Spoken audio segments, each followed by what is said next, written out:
من لباسامو عوض کردم. الان داریم دوباره میریم سمت سالن.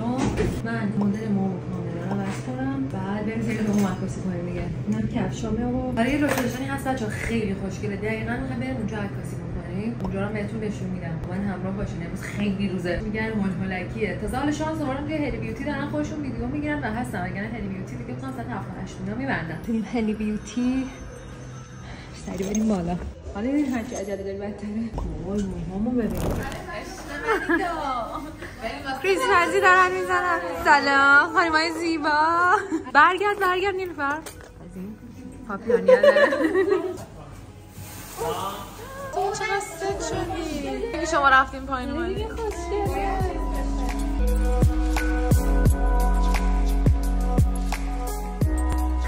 باحال شده رنگ روزتون موهاش. بذار لنتامو بزنم. برو بزن. کار جمع کن.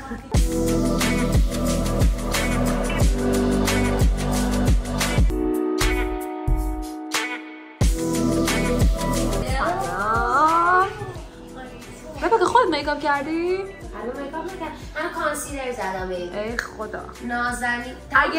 اگه این بار نیست پس کی بار بیه؟ ببینم تمام شد. حبیبی هنو گنگ حبیبی. چی میگه؟ میگه بابا میگم هر جا رو وا میکنم. کی عروسی کیه؟ عروسی چقدر خوشگله. براید. بچه‌ها سورپرایزتون می‌خواستم بکنم. بچه‌ها فردا عروسی رو منه با جورج. عزیزم. قشنگه بهش میاد رو بکن.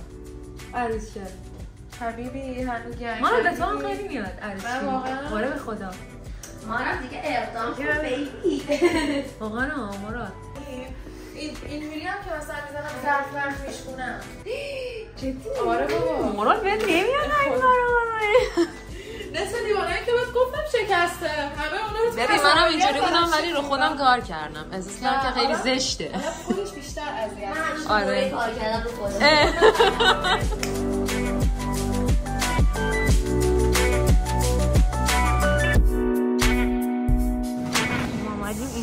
اینجا رو به مناسبت کریسمس اینجوری درستش کردن. فکر کنم ما اولین نفریم که داریم اینجا عکس میگیریم چون اینجا دقیقاً دیروز درست شده. بچه‌ها اینجا کریسمسه. عکسامون اینجا خیلی خوشگل شد. اینجا رو ببینید.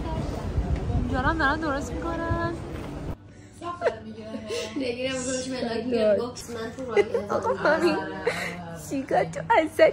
ولی گفتم حتما باید بمونه چند ساعت. بگو از اون دادات بزن. نمیتونه داد بزنه.